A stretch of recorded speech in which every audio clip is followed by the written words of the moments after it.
শুভ সন্ধ্যা বন্ধুরা, তোমরা সবাই কেমন আছো? আশা করি তো খুব ভালো আছো। তো আমি খুব ভালো আছি। তো এখন থেকে ভিডিওটা শুরু করছি। দেখো বন্ধুরা, এই পাশে ভাত আর এই পাশে ডিম সেদ্ধ, তারপর ওইদিকে কুঁদরি কেটে রেখেছি। তো এগুলো রান্না করব। তো দাদা এসছে, তো সেরকম কিছু ছিল না, ওগুলোই রান্না করব। জামাই ষষ্ঠী ডাক দিতে এসছে, তাই জন্য নিয়ে এসছে মিষ্টি আম। তো মিষ্টিটা ঢেলে নিলাম। তো এবার একটু জায়ের বাড়ি টাড়িগুলো দিতে হবে, তাই জন্য আস্তে আস্তে করে দেখো বাটিতে করে ভাগ করে নিয়েছি। তো তারপর সকালে একটু বাজারে গিয়েছিলাম, একটু সবজি টবজি কিছুই ছিল না, তো ওগুলো আনতে গেছিলাম, নিয়ে এলাম। তারপর আমার মেয়ে দেখো পাশে দেখো মাছের কৌটো নিয়ে দাঁড়িয়ে আছে। তো আজকে আমাদের অন্নপ্রাশন ছিল, তো অন্নপ্রাশন বাড়িতে যাব বলে একটু বেরিয়ে পড়েছি। তো মেয়ে কোনটা জামা পরবে না পরবে খুঁজেই পাচ্ছিল না, তো এটা ওটা বের করছে, টানছে। তো দেখো বিছানার মধ্যে আবার এক কাঁড়ি জামা দেখো বের করে নিয়ে এসছে, দেখো কোনটা পরবে ও ভেবেই পাচ্ছে না। আমি বলছিলাম তুমি পাতলা কিছু পরে নাও, গরমের মধ্যে বেশি মোটা জামা পরো না। তারপরে ও ওর মামার বাড়িতে যাবে, ওর মামা এসেছিলো, মামার সঙ্গে চলে যাবে। দাদা বলল না আমি নিয়ে চলে যাই, তারপরে তুই কালকে যাবি, এরকম বললো। মামার সঙ্গে চলে গেল।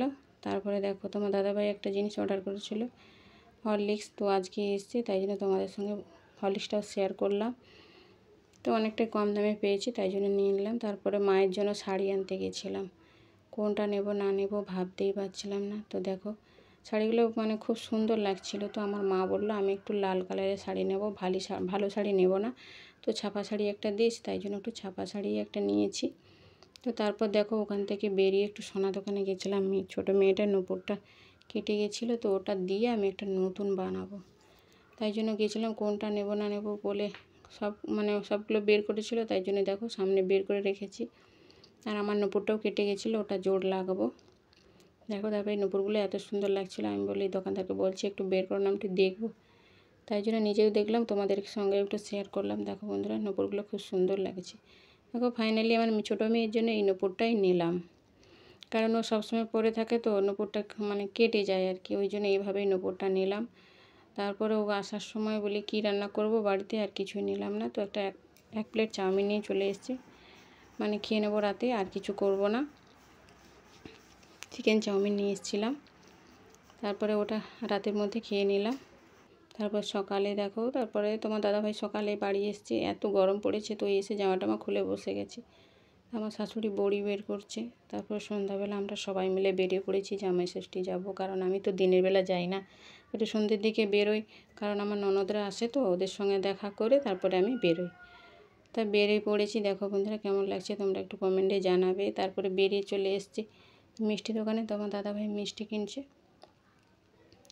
মিষ্টি কোনটা নিল আমি ঠিক জানি না, তো মিষ্টিটা নিয়ে নিলাম। তারপর দেখো একবারে আমি আর কোথাও ভিডিও করলাম না, কারণ একবারে বাপের বাড়িতে চলে এসেছি, অনেকটা রাত হয়ে গেছে। মা অনেকটা লেট হয়ে গেছে, তো তা মা পাক করে বলে ফোঁটাটা দিয়ে দিই, তারপর রান্না করব, কারণ বৌদি তো বাড়িতে নেই, তো মাকেই তো সব করতে হবে। তাই জন্য মা এই ফোঁটাটা দিয়ে দিচ্ছে আর কি। তো তোমার দাদাভাই একা একাই ঘুমসিটা পড়ছিল, তো ঘুমসিটা হলো না, তো দাদা ঘুমসিটা খুলেই রেখেই দিল। তো এখনকার দোকানদারটা এমন ঘুমসি দেবে, তো কোমরে হলোই না, তো মালাটাও হচ্ছিল না, তো আমি একটু সুতো দিয়ে দিয়েছি। তারপর দেখো মা ফোঁটা লাগাচ্ছে। মা অনেক দিন পরে ফোঁটাটা দিচ্ছে, কারণ তোমাদের দাদাভাই তো সবসময় বাড়িতে থাকে না, তো ও তো বিয়ের পর 2 বছর না 3 বছর হলো জামাই ষষ্ঠীর ফোঁটা নিল। মা প্রত্যেক বছর কষ্ট পায়, দুঃখ করে, আমার একটা জামাই আমি ফোঁটা দিতে পাই না, খুব কষ্ট পায় আর কি। আগেরবারে এসেছিলো, তো বাপের বাড়ি একটু অসুবিধার জন্য ফোঁটাটা হলো না। তো এই বছর মা অনেক করে বললো বাবু তুমি আসবে, তাই জন্য তোমার দাদাভাই অনেক কষ্ট করে এলো। তারপরে দেখো তোমার দাদাভাই শাশুড়ি মাকে একটু প্রণাম করে নিল, তো মা ওগুলো পরিষ্কার করে নিচ্ছে। তারপরে দেখো এবার আমি মা আবার একটা মিষ্টি টিষ্টি সব কিছু প্লেটে সাজিয়ে দিয়েছে। তো দেখো এবার কি হয়। তা তোমার দাদাভাই একটু ফ্রিজের জল খাবে বললো, তাই জন্য ফ্রিজ থেকে বোতলে করে জল গড়িয়ে নিয়ে এলো। তোমার মা একটা মিষ্টি খাওয়াচ্ছে। এবার শাশুড়ি জামাইয়ের মধ্যে একটু মজা হচ্ছে আর কি, হাঁ করেই আছে। তো কোনো ব্যাপার নাই, একটু মা ছেলের ব্যাপার, জামাই বলে কোনো ব্যাপার না, একটু মা ছেলেরই ব্যাপার। তো মা হাসছিল, মা বলে আমি মিষ্টিটা ধরে আছি, জামাইবাবু আর মুখে নিচ্ছাই না। তারপরে দেখো আমি আমার ভাইজি মিলে একটু ঢং করছি, দেখো একটু স্মাইল দিচ্ছি একটু। তারপরে মা এই পাশে খাসির মাংসটা রান্না করছিল, তারপরে আমি ওদিকটা লুচি ভাজছিলাম। তো লুচি ভাজাটা আমি দেখাতে পারলাম না, তো খাওয়ার সময় একবারে দেখাবো। তো মায়ের পাশে খুব দেরি হয়ে গেছে, তো উনুন তাড়াতাড়ি করে খাসির মাংসটা রান্না করলো। দেখো তোমার দাদাভাই রাতে তো ভাত খায় না, ওর জন্য লুচি আর এই খাসির মাংস পটল ভাজা এটাই করেছিল, আর কিছু খাবে না বললো, গরম পড়েছে তো বললো বিশেষ কিছু করো না, আমি এগুলো দিয়ে খেয়ে নেবো। ওগুলো দিয়েই খেতে বসে গেছে, ওগুলোই খেয়ে নেব। তারপর দেখো সবাই মিলে আমরা একসঙ্গে ঘুমিয়েছিলাম আর কি, তা আমি ঘুমিয়ে আছি।